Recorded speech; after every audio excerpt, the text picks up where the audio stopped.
Today on Judge Faith, before these BFFs came to court, they took it to the club for some street justice. I think I was facing the bar still, bottle popping. And then I turn around, and she's like, hello? I'm like, yeah. She's like, are you okay? You buying bottles? Where's my money?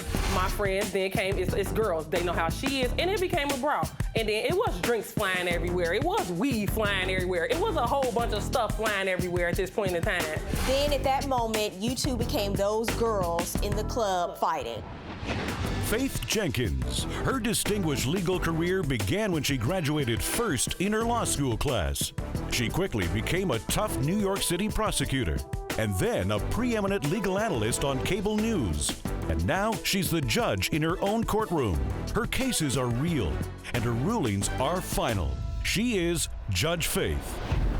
Plaintiff Brandy Nelson says twice her former friend borrowed money for bills, then refused to pay it back. She's suing for unpaid car repairs and hotel costs. Defendant Etonia Jones says the bills were paid as a favor between friends, and she never agreed to pay it back. She's countersuing for the cost of an iPhone she claims Brandy took from her home. All rise. Court is in session. The Honorable Judge Faith Jenkins presiding.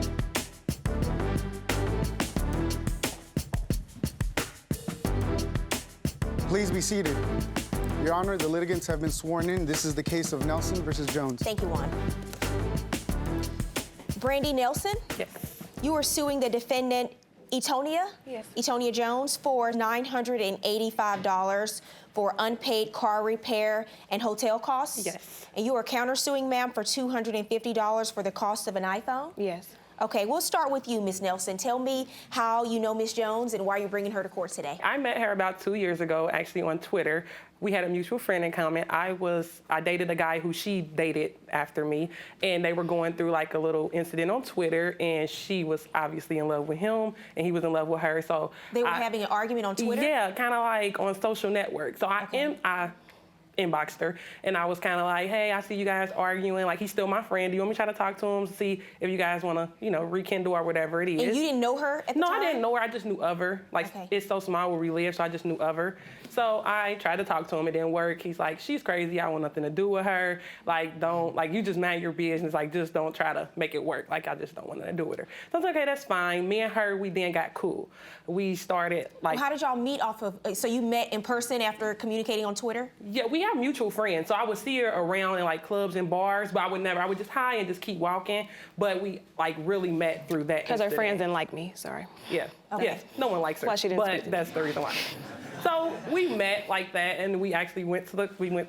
What, your friends didn't like her? No, her friends didn't like me. Oh, okay. So that's why she didn't speak reason? it for years, because they didn't have a reason. They just didn't like me. No, Okay. she kind of like dates everybody's boyfriends back home, so that's why no one liked her. There can't be their boyfriends if they date me. No. They can't be. It's more to that story. All right. But anyway, go ahead. we met like that, and so we started texting, and then I'm like, oh, she's pretty nice, she's cool, so we started going out to eat. We did nail trips, we went to the mall, we went out of town, and then we took a Miami trip, and everything was fine, and we then decided for her birthday, we were gonna go to Atlanta. That's like her home away from home. Like, she is like, she's like the center of attention. So, she likes anywhere where any places that she's gonna be like, give attention, like she just like, likes to be known, Or gravitates towards me. Yeah, she likes attention. More or less. So we decided that we're gonna go to Atlanta. That's her home away from home, and she thinks she knows everybody. So I'm like, okay, that's fine. So I didn't want to get a rental. Are both of you born and raised in Cincinnati? Yeah. Yes. Okay. I didn't want to get a rental because I was under 25. A rental for me is going to cost way more. A car rental? Yeah, because it's like they charge a day for people under 25. So her car was fine. I wasn't driving. I'm like, well, we could just take your car. She needed minor repairs. I'm like, well. And so you were close at this time. Yeah. How would you describe your relationship before this Atlanta trip? With this story, I don't know how close we were, but I thought we were really close. I thought we were. Go ahead. I told her, like, I have a mechanic that's like a mechanic he works at a shop, but he also does side work, and he'll get your car done for really cheap. So he tells me, like, the price for her car would be $350. I'm like, hey, he said $350. So she needed work on her car so you could drive to Atlanta, yeah, so we can drive from to Atlanta. Cincinnati. How long of a drive is that? With my driving, it's 6 hours, but it's a total of 8. Okay. She drive Okay. crazy. She act crazy. You know, it's just this is just crazy. Okay, crazy so lady. you were going to drive to Atlanta and you needed some repairs done on your car. And The you repair went to- part is correct, yes. Okay, and so you then went to the mechanic that she recommended because he gave you a good deal? Yes. And you paid the $350 to get the car Yeah, because I was kind of like repaired. rushing her because he was leaving to go out of town with his family and he wouldn't return until after Christmas. We were trying to go after Christmas and I'm like, we need to hurry up and get it done. They messed up on her check at work, so I'm like, I'll just pay him. It's $350, it's nothing. I'll give him the $350. What was the conversation you had with her? She paid the mechanic $350. What was the conversation about that money? First off, I was moving to Atlanta and my car broke down before my move and she paid for repairs. And at that time, she had a sugar daddy. And I don't have a sugar he daddy. provided her with money, a lot of money. So it was just like, here, oh girl, don't worry about it. I'll take her the car, you know. And did that $350 ever come up again in conversation? No.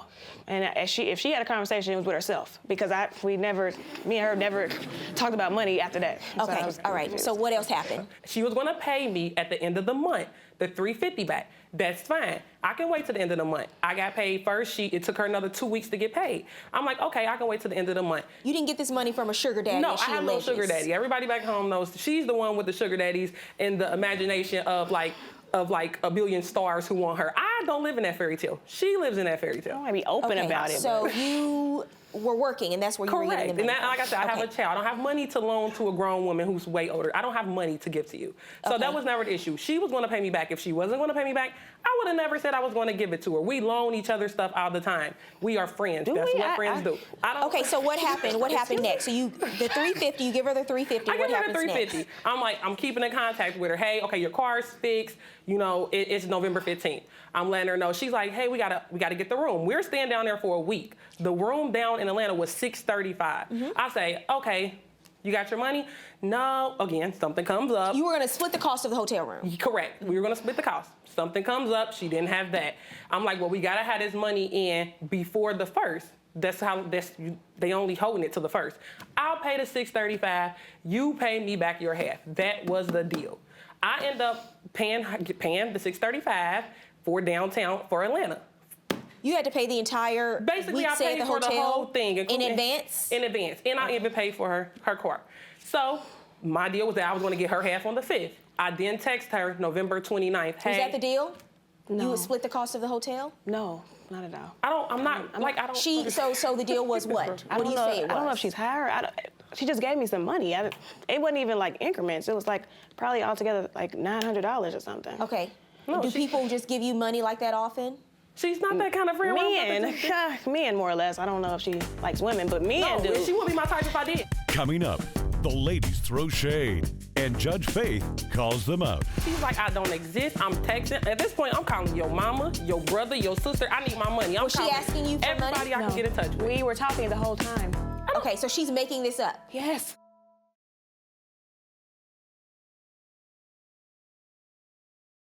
Plaintiff Brandy Nelson says her former friend owes her money for 2 bills she paid. She's suing for unpaid car repair and hotel costs. Defendant Etonia Jones says it wasn't a loan, it was a friendly gesture, and they both knew it. She's countersuing for the cost of a stolen iPhone. Go ahead. She said, I owe you. She said, I will give you back the money. And I'm okay with that. I'm like, okay, that's fine. I then text her November 29th. I'm like, babysitter bail, I can't go. There's nothing I can do. I only trust one person with my child, so I couldn't make the trip.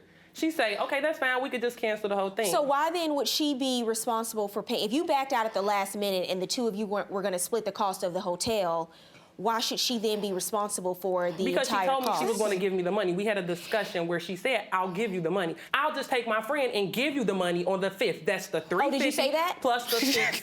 Yes, No. plus the $635. So you say she goes to Atlanta for a week, and then she comes back. She's not paying you this money back. And what happens? I understand the two of you had some type of physical She's altercation. ignoring me. Like, she's like, I don't exist. I'm texting. At this point, I'm calling your mama, your brother, your sister. I need my money. I'm Was she calling asking you for money? everybody I can get in touch with. We were talking the whole time. Okay, so she's making this up. Yes. Okay. Ooh, she crazy. I told you she belonged on a TV show. Like, she really live in a land where she just think that this is just okay, like in fairy tale world. I told this girl I need my money back. How long after you loaned her the money do you say you saw her at this bar? This was after she came back the first weekend of January, New Year's. So I seen her that Saturday. No, I didn't. Yeah, she did. It was December. It was January. Her birthday's December 28th. That's why I she came came back back that weekend. Okay. Anyways, I seen her in the bar. I'm with 4 of my friends. She's with 3 of her friends. I say, there go Etonia. Should I approach her? My friend like, Brandy. What did you see her doing? She was at the bar. I wasn't gonna say nothing to her because she usually gets in the club free because that's just you know, she's known, well connected. Whatever she does, that's her life. I don't know how she gets in the club free, but normally, you know. So you weren't going to approach her, but I what was happened? gonna approach her, but I'm like, okay, it's free to get in the club. So I'm not gonna say nothing to her because obviously she might not have no money at this time. I go to the restroom. I make my way out. Long behold, Etonia with a bottle. A bottle in the club is nothing under $2.50. I always have bottles in the So, club. no, she's not getting bottles off her looks because the bartenders is not going to give this woman a bottle. She paid $250. So you see her with a bottle and you think, oh, you got money for a bottle. She tells her friend, I'll get you a drink. My friend overheard it. She like, so Etonia buying drinks and she got a bottle. I'm going to approach her. I tap her on the shoulder. Hello. What? Okay. I look at my friend. I'm like, you know, whatever. She just in the back. So I'm like, my money? She like, this ain't the time to do it. Okay, so when is the time to do it? I've been So did you say contacting that to her? Did she approach you about money at this bar? No, actually, I was shocked to see her because I had called her, asked her was she going to go out, and she said she couldn't make it. I'm not gonna go We out had to been no club. communicating, but she was there. See how fabricated this is? So I was surprised to even see her. And so, yeah. Did she walk up to you? Yeah, I was at the... And what did she say when she walked up to you? I think I was facing the bar still, you know, bottle popping. And then I turned around, like, and she's like, hello? You know how she just said hello? And I'm like, I said, yeah. hey. I'm like, yeah. She's like, are you okay? You buying bottles? Where's my money? I'm like, money for what? Like, you need some new shoes? Because So she she always did needs ask you something. about She's a money. little needy. So I'm like, what you need, some shoes or something? Your nails done or something? She like, don't play with me, Tony. She did not call me Tony in the club. I do. So I'm like, I don't know what you're talking about. She's like, the money I loaned you. I'm like, you gave me a loan? I So don't she recall. did mention that she loaned you money Yeah, at that and I'm point. confused. And Now, what's your response? I said, we've been talking for weeks, so I don't understand why you haven't mentioned this whole time. Like, she's like, well, you've been ignoring me. Maybe because you hadn't paid her yet. So you just don't reach out for weeks until you see me bottle popping. Really? So she grabs a drink and throws it on me, on No, my that's hair, not how it and happened. then she takes a friend drink and double throws it. Like she just was in acting school her whole life. Like I just wasn't gonna slap her or something. I didn't understand what was happening. Did you throw a drink on her? No, that's not how it happened. And again, not how it- Did you bottle throw a popping- drink on her? No. I Never didn't. happened. I never threw a drink on her intentionally. Oh, well, what happened? It kind of went like, hey, I tapped her on the shoulder. Where's my money? At this point in time, she's ignoring me. You're not going to ignore me like you've been doing my text messages. You want to block me off Facebook and every other networking site so I can't get a hold of you. At this point, I'm tapping her. Keep on. I know she irritates easily, and she's drunk at this time because she don't know how to hold her liquor. I'm going to keep tapping you. Where's my money? Where's my money? And I kept tapping her. She had then... And you don't think that's instigating something? I wasn't If you keep tapping someone on the shoulder, asking for I'm trying to money, get her attention. you're in a bar, you don't think you're instigating something? No, because she know my intentions is never... I'm not a fighter. She's the fighter. But You're starting something, though. I want my money. At this Okay, time, but it's not... you're starting something. I wasn't... Okay. In the club, It's at the bar, but I mean, it wasn't bar, like... club, whatever. How would you feel if someone walked up to you in a bar and started tapping you on your shoulder, asking you for money? If I knew him, I'm not going to get defensive. I'm just, what's up? That's what I was expecting. Yeah, okay. And so what happens after you keep tapping her on her elbowed me. shoulder? She- Right. She elbowed me. That's not a surprise. Right, and I wasn't going to do anything, but my friends then came, it's girls, they know how she is, and it became a brawl. And then it was drinks flying everywhere. It was weed flying everywhere. It was a whole bunch of stuff flying everywhere at this point in time. Everything was flying everywhere. And it could have been resolved if she would have... So then at that moment, you two became those girls in the club fighting. Coming up, someone sent text messages that reveal the truth hidden in this twisted tale. You can download any app and make up a fake number. Right, I hear that every day, all day.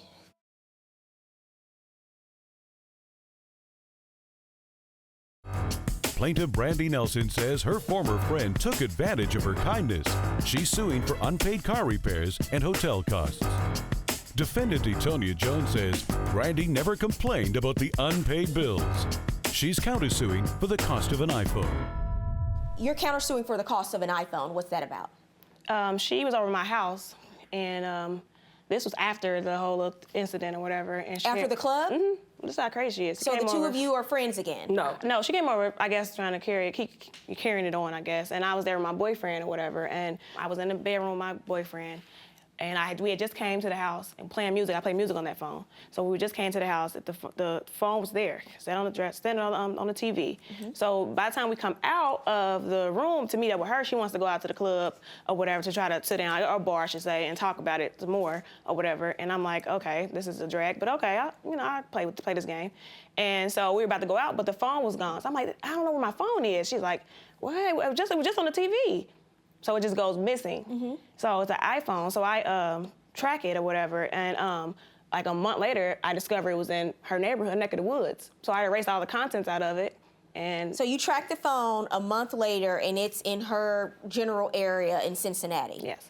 And you think because it's in that area, I mean, what are She's the there only person like I know. 20,000 other She's people the only who person live I in know that I area? live out there. I don't know nothing about that area. Every time I go out there, she has to tell me directions. I'm confused. And I Right, didn't but live there in are area. other people who live in that neighborhood, that I know right? was in my house that day when it was missing. No.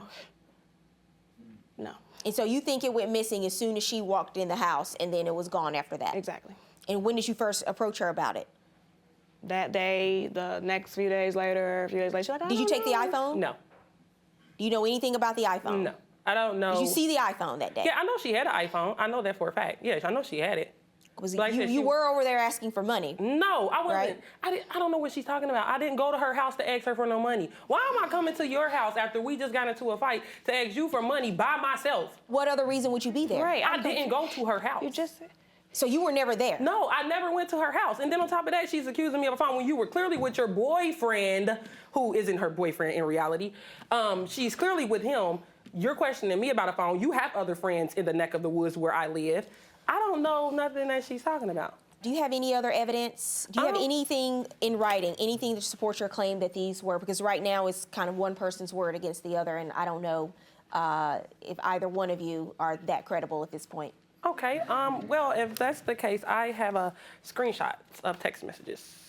Okay, between the two of you? Correct. Well, no, between her, because I wasn't at this point in time when I called her. We had verbal conversations, but she was texting me. So do you remember writing, hey, I wanted to know if I can give you the $350 at the end of the month, and if you can pay for the hotel, and I'll give you that on the 5th of next month. My check is way shorter than I expected. No, I don't. You don't remember writing that? She gave me a lump sum, so I don't know why would I split it up. I'm confused. If I was going to pay her back, I don't understand. Do you remember writing, okay, so tomorrow let me know how much the mechanic is going to charge? If he charges the full $350, that's cool, I'll pay that? No. All right. I've heard enough. So now you have amnesia. I have amnesia. Either I have amnesia or she's a fraudulent. I mean, you can download any app and make up a fake number. Right, I hear that every day, all day. Coming up, Judge Faith rules.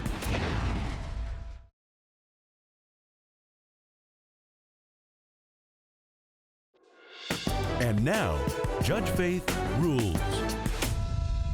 From the very beginning, not after the fact, from the very beginning, you said you would pay this money back. Okay. And then you trumped up your little counterclaim about an iPhone. I didn't trump up anything. That actually happened. Well, obviously, I don't believe anything you have to say now. As far as the fight in the club, had she been injured or she had a counterclaim related to the fight in the club, that would have been on you. Because you approached her, and even if she owed you money, that's not how you handle it. You don't approach someone in the club and antagonize them. $985, judgment for the plaintiff.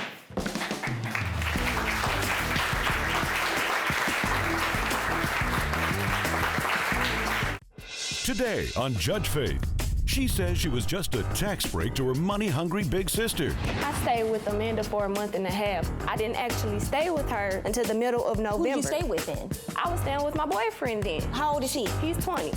No, he's older than me. He's 32.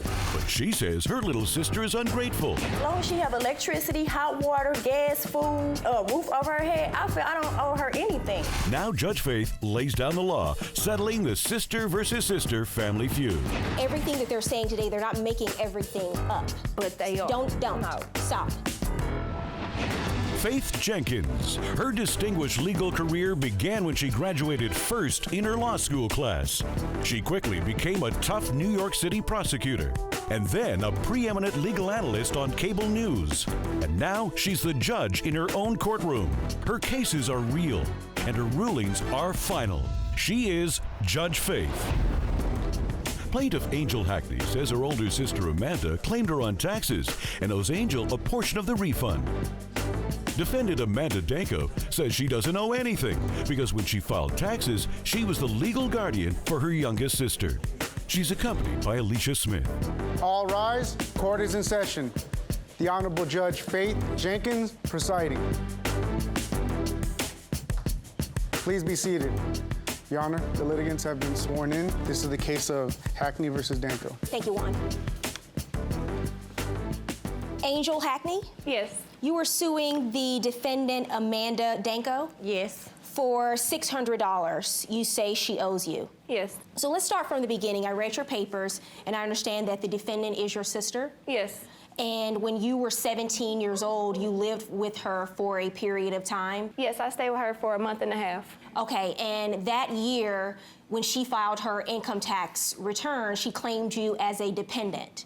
Yes. And you believe that she did that unlawfully. Yes, because there was never an agreement that we had. You're suing her for $600 because the two of you then agreed, you say, that she would give you $600 because she wasn't supposed to claim you. You were going to file your own income tax return? Yes. Is that the correct understanding? Yes. Okay, so let's start from the very beginning. How did you end up living with your sister? Tell me about that. Well, I was staying in a group home for like a whole year, and then on May the 2nd, she actually got custody Why of were you me. staying in a group home? Well, me and my mom really wasn't getting along. Like, we're That's not so really not treated true. well, but She steals and she spoils. Ma'am, I want to hear what she has to say, and then Okay. I'll give you the opportunity to respond, okay? So are you the youngest? I have one sister under me. Okay, how old are you? I'm 19 right now. Okay, well, how old were you when you moved into the group home? When I moved into the group home in 2012, I was 16. Then I turned 17 in there, and then I came out on May 2nd. But why did you move into the group home? You were not getting along with your mother? I wasn't getting along with my mom. And why is that? I'm not happy at home. I didn't want to be at home. I would Okay. always go somewhere. That's why I picked up a job. I started working. I was in school. From the time that I would be working until the time that I was in school, like I was gone the whole day. So she kind of felt like I was running the streets. Well, in actuality, I was, but at least I was doing the correct things. And so at 17, though, you move out of the group home and she moves in with you? She moved with me a day before she turned 17. Okay. She And what do was- you say the issues were? The issue was, see, she's smart, but she's a manipulator. Angel was in the custody of the courts at 12. You know, she chose to take the wrong path, hang with the wrong people. At 14, when she hit 14, she ended back up in the Division of Youth Services. Had you been arrested? Yes, Okay, and what was that for? not staying with my mom, not being in her house, following her rules. Angel was arrested for something else at the age of 12. She was arrested for a robbery. Okay, if it's 12, what does And that at have the to do with now? At the age of 14, she was incorrigible. She didn't listen to my mom. She wouldn't listen to my dad. She wouldn't listen to anybody. So therefore, the courts had suggested that she went back to DYS. She stayed there until she was 16. A day before she turned 16 is when the courts released her to me. My mom didn't want her. My dad didn't want her. And for her saying she's the outcast, no, she's the spoilest one of all. So she was released to me April the 1st, before she turned 17. So therefore, she was in my custody until 18. So I was responsible for her until she was 18. So once she turned 18, she could just go on about her business, do whatever she wanted to do. And is that why you claimed her on your tax returns She that was year? with me the whole year. Angel would come in when she wanted to. She would leave when she wanted to. They gave her a curfew, I think. and she wasn't doing anything. They were sending letters to my house. She wasn't responding to her service coordinator. So basically, it got to the point where Angel would do what she wanted to do. Was she in school at that time? She was in school, and she was working. Angel would talk to me any kind of way, come in my house trying to control my household, try to tell me how to raise my kids. Like, no, how can you tell me how to raise my kids and you're not even in your parents can't even raise you? And what do you say? You say that you didn't live with her that entire year. I stayed with Amanda for a month and a half. I didn't actually stay with her until October, the beginning week of October, until the middle of November. Who did you stay with then? I was staying with my boyfriend then. How old is he? He's 20. No, he's older than me. He's 32. Angel been with him since she was 14. If he's 30, this and you is see how another people reason. Is he 32 years okay, old? if he's 30, no, he's not. He's 30 If he's years 30, old. why He's would you call over him 30. your brother? What type of Stand sister up. would You're you the be your to make him? sister? Yes. Okay, who's her boyfriend? How old is he? He's around 30-something years old. Angel was messing with him ever since she was around 14. He is She's an older guy. still with him to this yes. day. Okay, step over.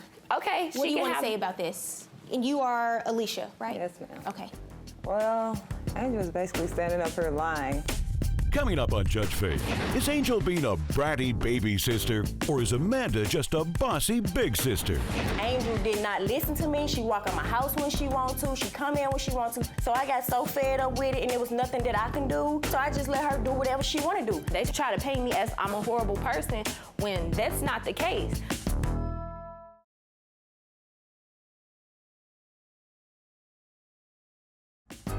Plaintiff Angel Hackney says her older sister Amanda kept her from getting a tax refund by claiming her as a dependent. She's suing for money promised. Defendant Amanda Denko says she doesn't owe anything because the state awarded her legal custody of her youngest sister. Everything Amanda is saying is true. Angel got out. She couldn't come home with my mother because my mom is tired of it. Angel is very disrespectful. She calls my mama every type of name that you could think of that's not appropriate for you to talk to your mom. My mom, she loved her. She loved all her girls, but she cannot deal with Angel. No one in the family can deal with Angel. Sure. Angel did get locked up when she was younger for stealing robbing that beauty supply, I believe, yes. Are you rude to and disrespectful to your mother? What's going on? Are you calling her names? We never got along since I was young because at a young age, I see how she treat them is different from how she treat them. Okay, and so does that it's cause always you? been like and that. so It's never been different. And so is that what leads you to go out and commit a robbery or theft? No, because that's not what I was going out there doing. They try to paint me as I'm a horrible person when that's not the case. Yes. How did you find out she claimed you as a dependent? Because she called me probably like around May, the year that she had filed me, and she was like, well, let me know if I could file you on your taxes and use your school credit, and I just give you $600. And I'm like, I kept pushing her off because I was gonna file my own taxes because as you can see, I got the IRS information. And even on those, it has the addresses of where I stayed at. None of them have her address at all. And you think because you only lived with her a month and a half that she can't claim you? Who provided your support in 2013? I provided my own support in 2013. I have plenty of jobs. I have 4 pages worth of different jobs where I was working throughout the whole year. Who do you live with? Myself. Okay, by yourself. And so you're now living on your own. Yes. And where are you working? Yes. You're working now? Yes. And you're in school full time? Yep. I'm going for business. Did she come to you and have a conversation with you and say, hey, you filed me on your taxes, you weren't supposed to, I'd like for you to pay me $600 and we'll just call this a wash? I talked to her service coordinator first, which is the person that released her into my custody. And I asked her, was I able to file Angel on my taxes? She told me yes, because she was released to me April the 1st. Her birthday is April the 2nd. She turned 17. She was in my custody the whole year. When I tried to give her back to the state because she was being incorrigible, like I said, trying to run my household, tell me how to run my kids, and I'm trying to give her back to the state. And so what happened with that? They told me that they was trying to give me a neglect charge for her if I gave her back to this. I basically couldn't give her back, or they was gonna hit me with neglect. I have my own kids, and I work in the nursing field, so I'm not gonna take no neglect charge over nobody's child. Angel did not listen to me. She walk out my house when she want to. She come in when she want to. She go and please. So I got so fed up with it, and there was nothing that I can do, and the service coordinator can do, so I just let her do whatever she want to do. Another part of her stipulations was not to be with this man. Was that a part of the stipulation? Yes, it was. No. Yes. That wasn't a part of the stipulation? It was not. You 14 years old and you messing with a man that's 28 to 30 years old. Like, That was- But at that point, when she was 17, was that a part of the stipulation? No, she was 14 when she met him. I understand, but at this point, she's She was living 17. with She was 17. you. Was that a part and of the current court- stipulation? The court still said that she was not supposed to deal with him. She's supposed to remain in my household. She's supposed to meet with her worker, get a job, and go to school. Angel wasn't even meeting with the worker. The worker was sending letters to my house.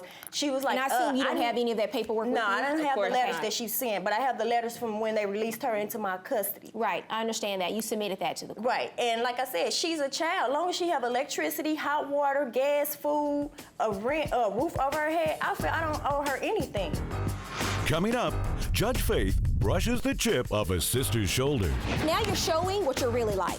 Okay, Because that's I've fine. told you 5 times to stop talking, and you won't stop talking. So you're not respecting the court.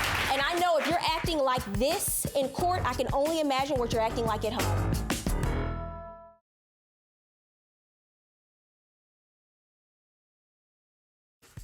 Plaintiff Angel Hackney says her older sister agreed to share her tax refund because Amanda never asked permission. She's suing for money promised. Defendant Amanda Denko says she never agreed to a refund because she was Angel's legal guardian. So what was the That's the issue? deal. What was the She's issue being when you stayed with your sister? To be honestly, when I Were you coming in and out at all different times of day and night? I barely wanted to be there because she had guys running in and out every time you turned around. Just like she didn't want to be at her mother's house. This I'm being honest. on me, Drug huh? test Everybody right now. social I was You guys gotta She- listen, all right? would smoke in front of them, have guys running in and out. She would not clean. So you're I'm not saying no you're filthy saying person. that is the reason why you wanted to Do what you leave, wanna and that's do. why you were going in and out of the house. I told her, okay, me and him, I don't really want to stay with him. We're not really getting along right now. She was like, oh, well, you could come stay with me. You don't have to pay me any rent. You don't have to pay any bills. So he's him and her- 20 years old. How long do you say you've been with him? For like a year now, What but does he I've do known for a him living? longer than that. What does he do for a living? He works at Walmart. All right, I think I've heard enough here. One other thing to say about this whole case, I worked hard for everything, for these 4 pages, all these jobs that I had trying to learn how to maintain a job, I worked hard for that. Amanda didn't take care of me. Amanda didn't buy me nothing. It was times where I was at her house starving. It was times where I didn't even know. I didn't find out till next year. The next year after, when I applied for food stamps, she was getting government assistance for you. She was getting this. I called my mom to find this out. Oh yeah. Well, why is Angel going without clothes? Why is Angel staying at your house and you don't have no But food you in the call your mom refrigerator? the mom Then that you curse over out every Stop day. it. $700 Help worth me of food understand stamps, this. but I'm straight going hungry and I'm staying with you. And I just felt betrayed. That's the only reason why I'm here, because it hurt me. Now you And I calling this straight felt fake crap? betrayed by her because I stayed with her. She could have told me, oh, I'm getting this for you. I'm getting these type of benefits for you. She was even trying to get child support for my mom and dad so it can go to her. That's not right, and that's why I'm here. I told the courts I did not want child support. But we're my getting mom could let you. assistance. My mom would tell you we didn't want all right, child stop. support. Stop. Everybody stop. I've heard enough. Before I rule on this case and the legal issues, let me just start with this. I know you mentioned in your papers that you guys are from the Ferguson area, and everything that's been going on in that community, you don't want to see your sister go down that road and get in trouble and ruin her life with some of the choices that she's making. And I really do believe that you care about her. Yeah, I mean, I'm glad the fact that she graduated a year early. She makes straight A's. Smart as ever in school. Smart when it comes to the books and everything, but it's just sometimes she make the wrong decisions. And that's why I'm going to turn to you right now and tell you everything that they're saying today, they're not making everything up. But they are. Don't. No. Stop. There's a reason why you were in this facility. There's a reason why you had to spend time there. Obviously, you haven't had the easiest childhood, and some of that is because of some of the choices that you made. You have to own up to that too. But listen, I commend you at 19 years old for working hard. I commend you for having your own place, for graduating school early, doing all of those other things. I really do. But I still think you can do better. What do you mean by do better? I think you can take better ownership and responsibility for your relationships with your sisters and with your family and your part in this conflict. Judge, I feel she should just be accountable for her own actions. I understand I what you're feel saying. like we but shouldn't just try to sit here and play the victim role and make it seem Like like you doing Angel. now. neither one Like of you you, did- That's what I feel one like. of you My mom has are 5 perfect. girls. Because we Now, gonna my have mom two has that's 5 gonna jump girls. on me. And she And make the it only seem, one oh, feel but outcast. we gonna make sure my character looks bad. We gonna make sure Angel looks bad. Stop talking. Both of you stop They talking. try to say she bring different guys Cause in. What let's did you be do when you honest, was because y'all have younger? not been Don't honest do since we that. stepped in this Don't courtroom. listen. Let's be honest. Now you're showing what you're really like. Okay, Because that's I've fine. told you 5 times to stop talking, and you won't stop talking. So you're told not me to stop respecting the talking. court. You're not respecting me right now. You're not respecting me. And I know if you're acting like this in court, I can only imagine what you're acting like at home. Okay, because you don't understand. You I- can sit here listen, and try I've to act heard like you you, understand and my I'm life listening because you to heard you. a piece of it, But you don't. I understand you, but I can't let you just talk for 20 minutes, and I've asked you to stop, and you're not doing it. Coming up, Judge Faith rules.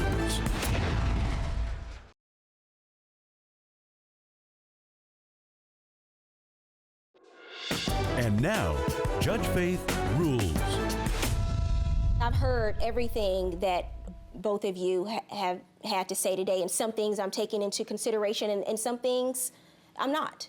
In this case, the two of you may or may not have come up with this agreement that you would reimburse her for some of the money you got back. But see, I don't even have to make that decision, because if you think someone wrongfully claims you as a dependent on their tax return, your remedy is not to come and bring them to court. Your first remedy is to go to the IRS. If she's already filed and claimed you, what you have to do, you can't electronically file because you'll be rejected, you have to paper file. Then the IRS gets your return, and then they see, oh, you're claiming yourself, your sister is claiming you, we need to sort this out. And they have to contact her. They have to contact you, and then they sort that out. You can't just come up with this agreement where you got a refund on my behalf, so I want you to pay me $600. That was her agreement. Both of you, even if you What came you up with mean? that, if you came up with that agreement, you can't bring it into court and I enforce it. I can't enforce that agreement because it's not the right agreement. Your remedy is to go to the IRS. And I know you probably don't know this because you're 19. You see how she walks off? Like, this is what we go through. This is what we go through. Listen, this is the law. I'm not making this up. Right. I'm not trying to come up with something to try to cheat her out of money. If she's owed the money, she would get the money. But this is the law. My hands are tied here. I commend you for trying to help your sister. And I commend her for the things that she's done. You talked about her making straight A's, and she talked about working right now and being in school. One thing that she obviously needs to work on is her attitude and how she responds to adversity, or how she responds to someone who's telling her something that she doesn't want to hear. It's unfortunate that she walked out of court today, but I think that's a reflection of something she needs to work on, which is her attitude. And the other thing I want to say, at some point in your life, you have to make a choice with what happens, because she didn't have an easy childhood, right? At 12 years old, very young age, she's not at home, she's in a group home, she's in a juvenile facility, as you described it. That's not easy for a young person to live their teenage years like that. Many of us, as we rise in the ranks in our professional lives, we've had challenges and obstacles that we've had to overcome. I'm certainly not here because I had it easy, or because I didn't face adversity. I mean, I look at people like Oprah and Tyler Perry, who had childhoods, they were sexually and physically abused, but they completely turned their lives around and are doing amazing things. And I think that boils down to people who choose what to do with the obstacles they have faced. They can let those obstacles hinder them for the rest of their lives. They can allow them to teach them lessons and be stepping stones in their lives. And I hope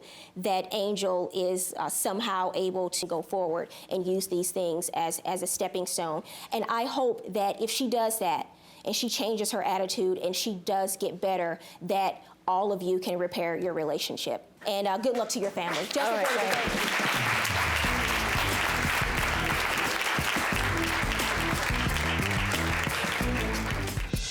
Today on Judge Faith, a battle between besties turned into bullying when they posted their rent disputes on Facebook. It eventually got to the point where I had to go buy locks for my doors because I was sick of my things being taken out of my room. I had to find out through Facebook. She had the nerve to like a status. She had posted, "Bye, Felicia." Do you know what "Bye, Felicia" means? Well, that is your name. That is your name is Felicia. Yes. What does "Bye, Felicia" mean to you? Basically, It means the B word.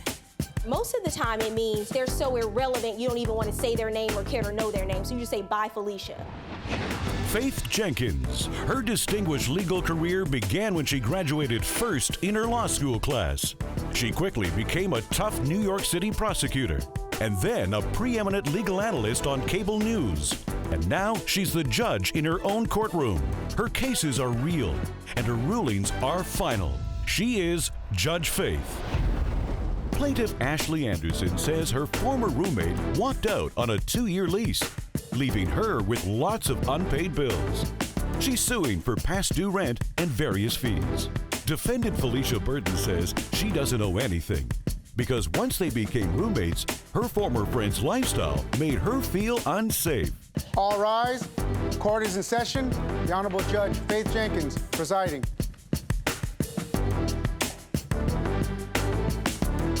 Please be seated. Your Honor, the litigants have been sworn in. This is the case of Anderson versus Burton. Thank you, Juan. Okay, Ashley Anderson, Yes, ma'am. you are suing the defendant Felicia Burton for $5,563 for half of a re-rental fee, a lease buyout, and past due rent? Yes, ma'am. Okay, so why don't we start from the beginning? I take it from your complaint and answer that the two of you were roommates. Yes. How did you first meet? We first met when Felicia was transferred to my salon that I was the manager at. I was looking to buy a house where eventually we started looking at apartments as well. So you decided to become roommates? Correct. Okay, and had you been friends outside of work? Not very, no. In April, we signed a lease together, and it was April of what year? April of 2014. Okay, and do you have a copy of that? I do. Let me see it, please. So you signed a lease. Was it for 1 year or 2? 2 years. 2 years. So you decided to move in. Can you describe the apartment to me? I mean, it was beautiful. 2-bedroom, 2-bath. It was, I believe, the first apartment to be fully updated, if I'm not mistaken. Brand new carpets, brand new hardwood floors. And what was the arrangement in terms of rent? We were each going to pay half. So it was in the lease, the rent, and then also in the lease, the cable was included. Okay, so a total of $1,490, the two of you would split, and I see the two of you are the only names on the lease. So what happens after you move in? I understand you started having some problems. It was like I said, it was a 2-year lease. We didn't even really make it 3 months.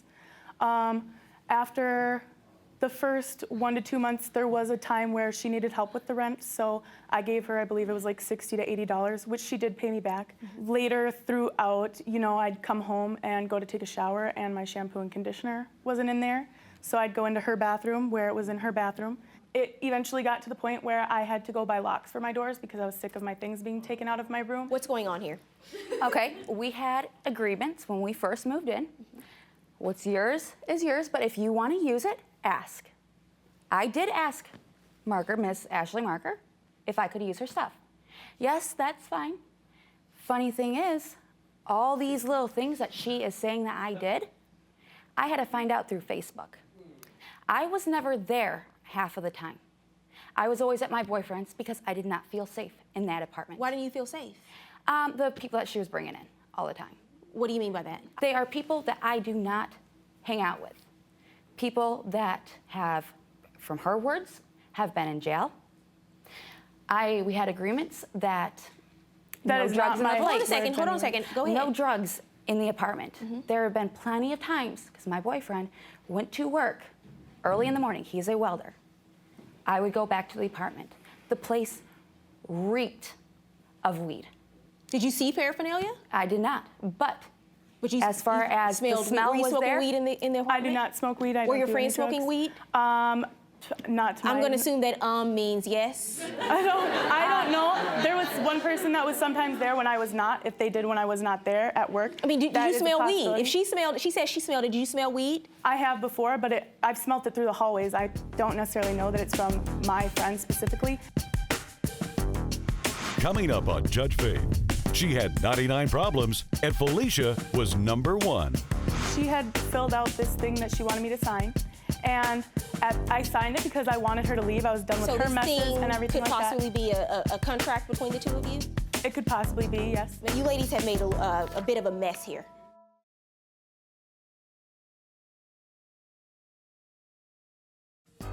Plaintiff Ashley Anderson says her former friend and roommate agreed to split the cost of breaking their lease early and now refuses to pay. She's suing for past due rent and various fees. Defendant Felicia Burton says she doesn't owe anything because Ashley agreed to find a friend to replace her on the lease. You say that someone else moved in. There are only two of you on the lease. You say someone else moved into the apartment? It was her coming up to me all the time. How would you feel if so-and-so moved in? That's fine. They have to be on the lease. But did someone else actually move in? Pretty much, and they were not in the lease. They Who's did that not person? Sign. Her friend.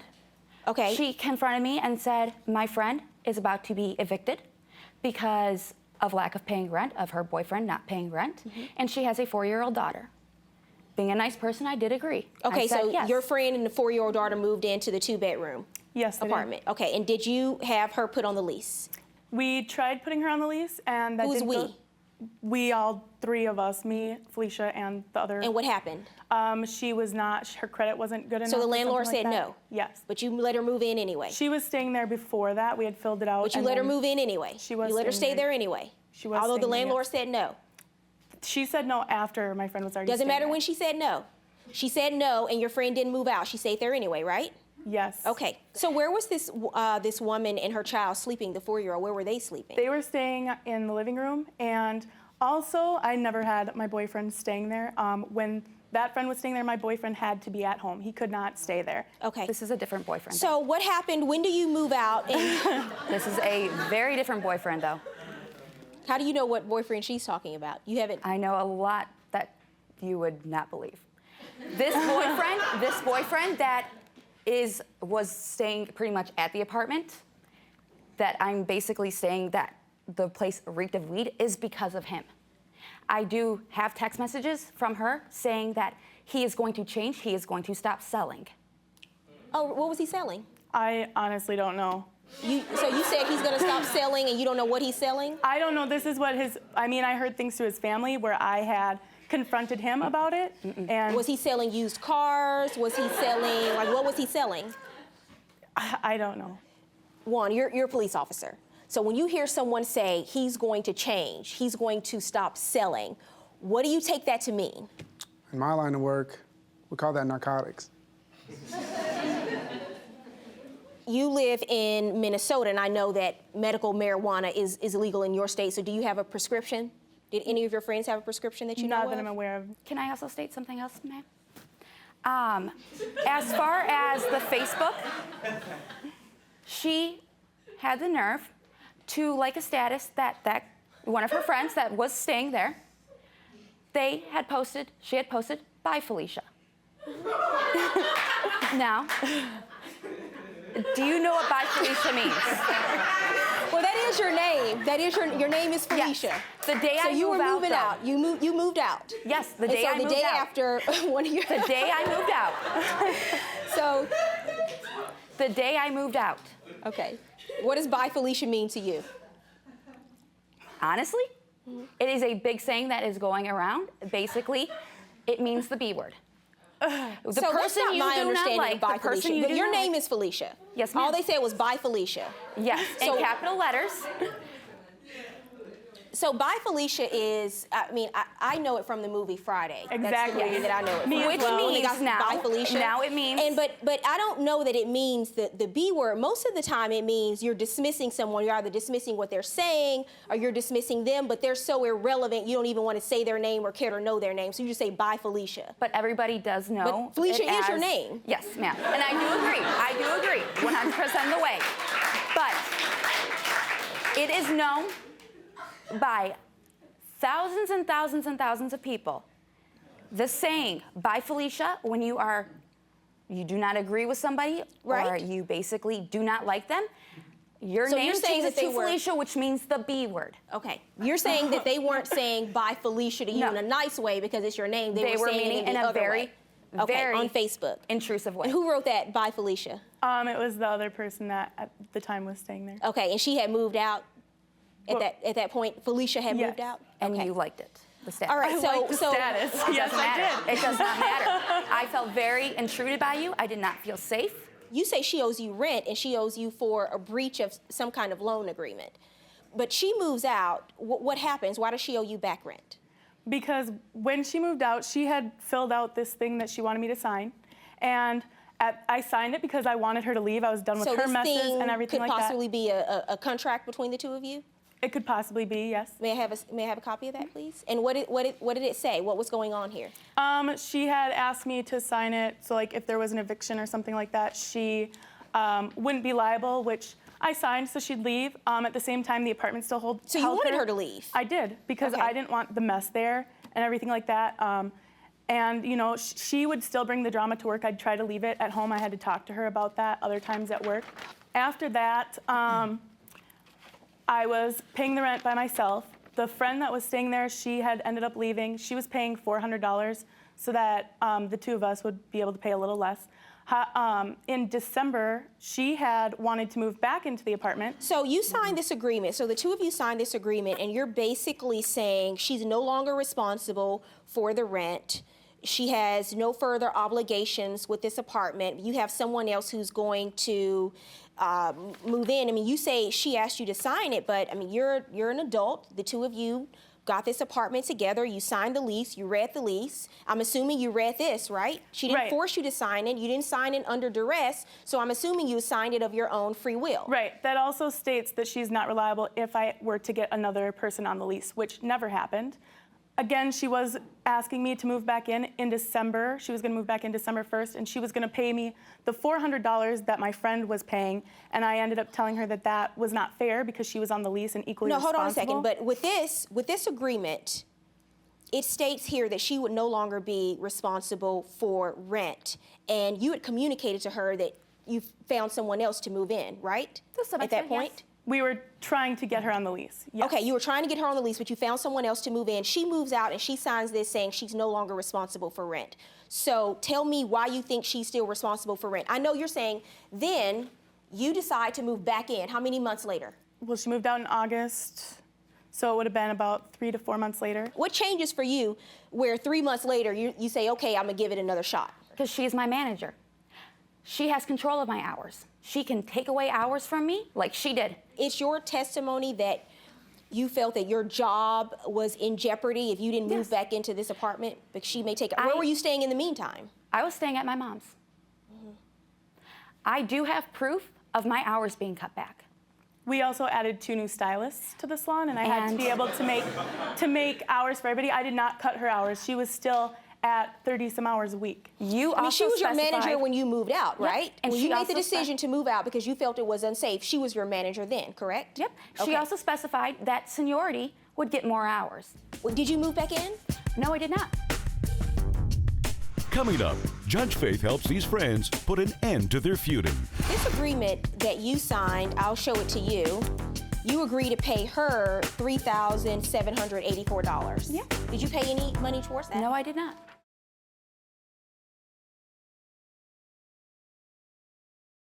Plaintiff Ashley Anderson says her former friend owes her money for breaking their lease early. She's suing for past due rent and various fees. Defendant Felicia Burton says Ashley bullied her on social media and cut her hours at work, making it impossible to pay their bills. And what happens? You say you have to take out this loan. What is that about? We had signed a re-rental agreement to try to re-rent the apartment. Why didn't you move back in if you say she was cutting your hours and she was your manager? Because I did not feel, I still did not feel safe. But I was trying to be a nice person. And so you remained at the job and worked with her? I remained at that job. And my hours went from when I left the apartment, when I started there, to when I lived in the apartment, I was getting 35 to 40 hours like I was promised. Okay, and so what happens? She doesn't move back in, and you don't have anyone else to move in, and you can't afford the apartment, right? And Correct. So what happens? So I had called Felicia on the phone and asked her, I said, I can't afford this anymore.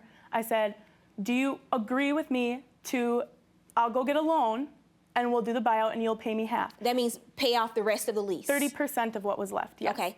And how much was the loan for? The loan was for $5,775. And do you have proof that you paid that to the apartment rental? I do. Let me see that proof, please. After she had agreed to pay that with me and the half of the last month's rent, I did make my own agreement with her as well.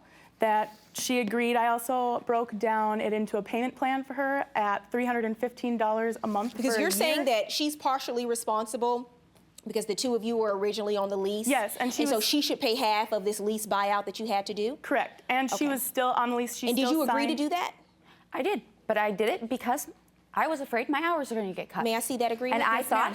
I thought she was going to give me more hours. It was funny, though, that conveniently 1 week before she was supposed to start paying me on January 1st, she quit. She gave me her 2-week notice. So conveniently, right before that. I put my 2-week notice in, and then you automatically cut my hours without even asking me. When did you leave the salon? It was like late December. This agreement that you signed, I'll show it to you. You agreed to pay her $3,784. Yeah.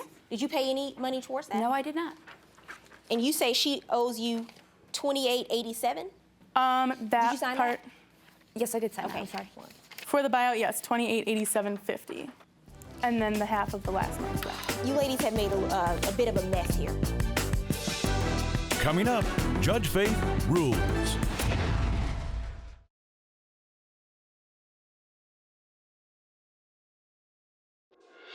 And now, Judge Faith rules. You say that she broke the lease because she moved out early. You were the first person to break the lease by moving your friend and her daughter in, even after the landlord. And I know you say they were already there. But when you go to the landlord and the landlord asks you for permission to put a third person on the lease, the landlord told you no. She told you no, and that person stayed there, and the person who you're on the lease with doesn't approve. That's a problem. She did You were the approve. first person. You were the first person that broke the lease. Well, she's telling me today she didn't approve. You don't have it in writing, and you told me your landlord told you no. So in terms of who broke the lease first, that would be you. The second issue... The second issue I have is you're suing for back rent, but then you have this agreement that's in writing where when she moved out, you agree to her moving out, you let her off the hook with this written agreement. I tell people all the time, most of these cases, when I come in and someone leaves, no one puts these things in writing. You're one of the few people I have that put it in writing that it was okay for her to leave and that she didn't have to pay rent after she left. But now you're suing for back rent, and I don't understand why. When you have in writing that she didn't have to pay rent when she moved, and she never moved back in. And then we have this third agreement. You moved out, and you've signed an agreement that you're no longer responsible for rent, and then you turn around and sign this agreement that you'll pay for half of the buyout. This is a binding contract. This is a binding agreement. The two of you made a mess, but you have all of these agreements now, that these breaches that have occurred, and all of these agreements in place now, and I'm going to enforce what I have here. So you then agree to, for whatever reason, pay for half of this lease buyout that she clearly paid. I mean, she has the check. She paid $5,775. I'm not ordering her to pay any of the rent you say she owes because you forgave the rent. I am going to order you to pay half of the lease buyout. I think that's fair. So that's $2,887.50 judgment for the plaintiff.